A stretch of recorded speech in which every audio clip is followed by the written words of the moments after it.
Hi, the topic of today's lesson is sociolinguistics and language variations.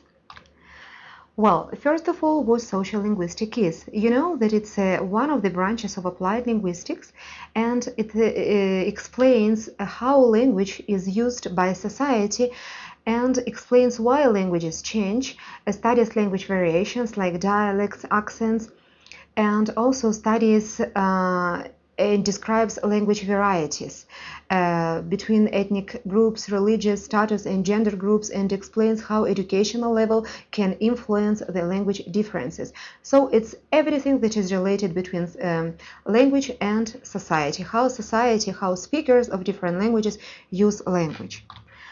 And so we can say that sociolinguistics is the study of how language and social factors are related.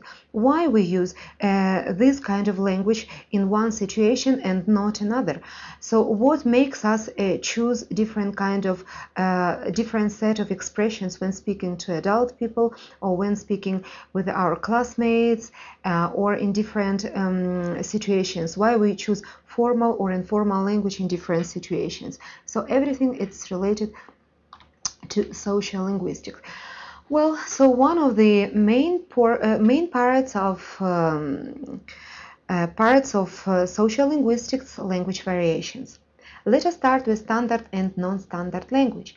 So what standard language is?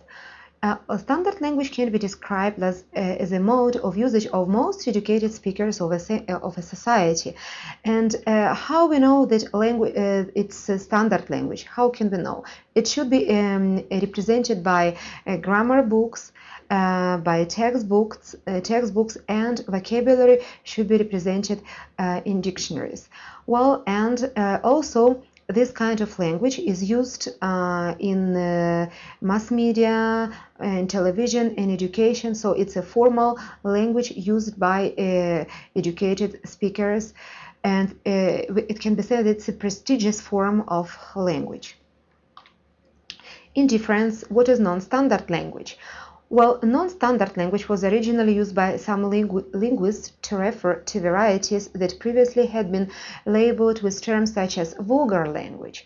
Well, and non-standard English differs from standard at a level of grammar. First of all, you remember that standard language is represented in dictionaries and in grammar books. It's correct language that we learn in our schools since our childhood. It's a correct language that we are supposed to use it. It's a standard language.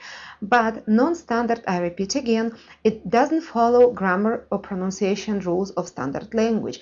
It can be used by a representative of poorly educated levels of society, or by special or some ethnic groups that they do not have access to formal education. So it is a non-standard language. So for you to understand, I summarize that standard, it's a correct, prestigious language, and non-standard doesn't follow rules of correct or prestigious language, variant of language. Next, language variation, we have two terms like dialect and accent. Well, what is dialect? Dialects, it's a standard language. We can say that all of us, we speak a certain dialect, or it's a prestige dialect that is used in business, education, and in media. Well, and but it may have slight differences in phonological, morphological, syntactic levels. For example, the language that, for example, you speak here in Ecuador, it's a standard dialect of Spanish language, and people who speak Spanish language in Argentina, they have their dialect of the same Spanish language. But if we compare this way how Ecuadorian people use the Spanish language and Argentinian people, so we may find some differences in phonological level, different pronunciations, like an example that you have in your screen. And in some languages may have a semantic level, for example, differences between American English or in the British English, like football, soccer, and many more examples. And sometimes it can be dialects can differ at grammatical level, but mostly dialect differs in phonological, morphological, and syntactic and semantic level. And what is accent? Accent, it's the way how we pronounce. So dialect refers to grammar, to way we use the language, but accent, it's the way how we pronounce this language. So we can for example, when a person, especially a non-native speaker, uses a certain language, we can easily identify even the place, location, where locality where a speaker resides, its geographical region, or even we can figure the socioeconomic status of the speaker, how what the ethnicity they belong to, or social class. And also, accent can also help us determine the speaker's native language, because we all have the same pattern that we follow in any language, in our native language. And when we use it in foreign language, we subconsciously transfer our patterns of native language into foreign language or target language, and it's represented by accent. Actually, accent, it's possible to get rid of it, but it's really hard and difficult to completely eliminate accent from our speech if language is not our native language. Well, and so, like a summary, we can say that accent typically differ in quality of voice and pronunciation, vowels and consonants, and stress. Compare how native Spanish speakers pronounce questions in English. They follow the patterns of Spanish question words, and that are completely different from English. That, for example, in English we have rising intonation, falling intonation, but Spanish speakers use rising intonation. So transfer these patterns of our native language into foreign language. So this is like a summary for you to understand better the difference between dialect and accent. Accent, it's way we pronounce words, and dialect refers to broader set of linguistic difference such as morphology, syntax, etc. Next, a couple of terms referring to language variations. We have slang and jargon. Jargon, it can be defined as a relationship to a scientific activity, profession, group, or event. It's a language that's used by people who work in a particular area or who have a common interest. Like, for example, medical language for us who are not medical doctors. Sometimes it's kind of difficult to understand what doctors speak when they share diagnoses of patients. Well, they have a different set of technical language.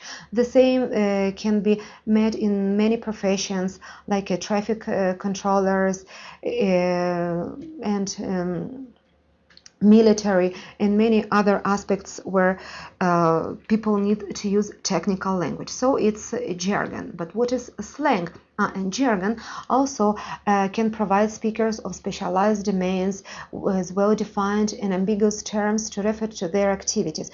So they need to be very clear and very brief. For example, like military, when they communicate between them, they because of lack of time, they need to be exact, precise of their language. So they use a specific set of words in order to be understood.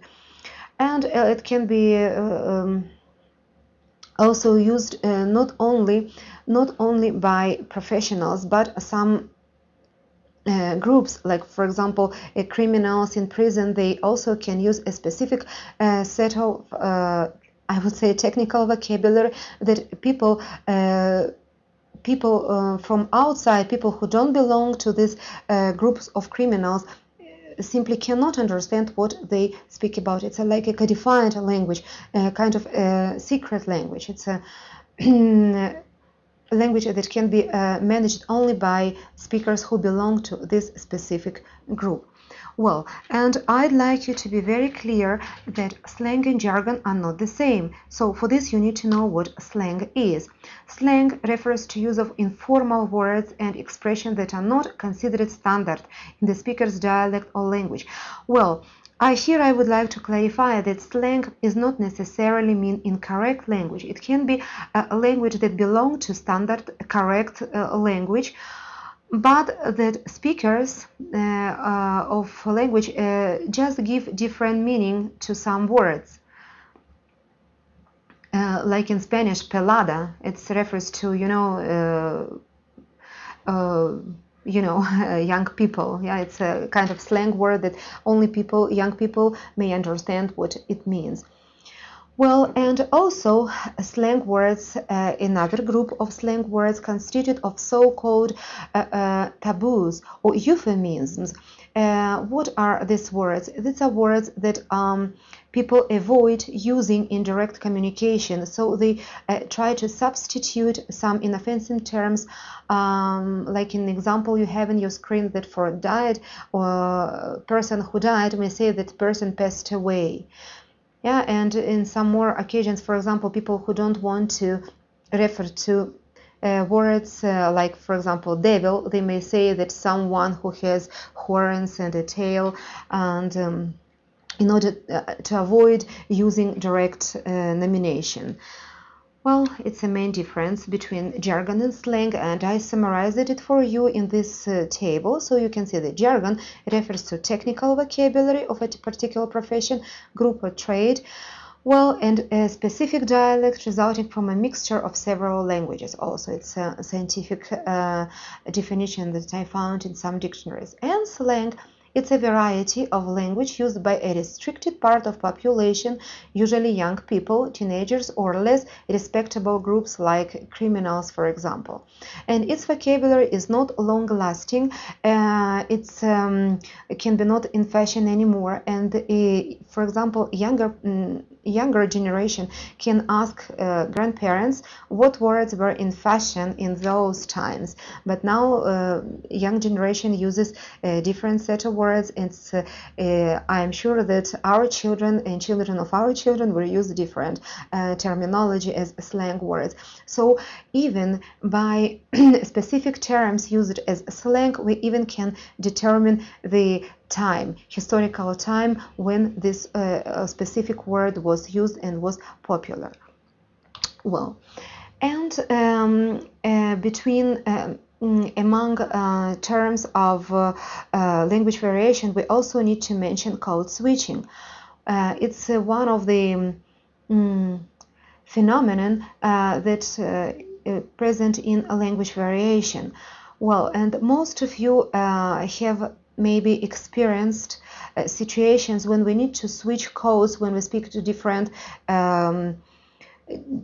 people. For example, when we use language, when we speak to children, we do not use sophisticated, very complex sentences and with very difficult vocabulary. We usually use 1, 2, 3 word sentences, very easy to understand. Even sometimes we do not follow correct grammar. We simplify intentionally the language for children to understand us easily. Or, for example, when we want to speak with our boss, or when we have a big hierarchy distance relationship with someone, we also use different set of vocabulary. We use very formal use and words. And when we use, for example, with our friends, we use very simple words, mostly slang words, informal words. So this is deliberate change from one manner of speaking to another is called code switching or code choice. And we all choose code that is more appropriate for this situation, concrete situation. Thank you very much.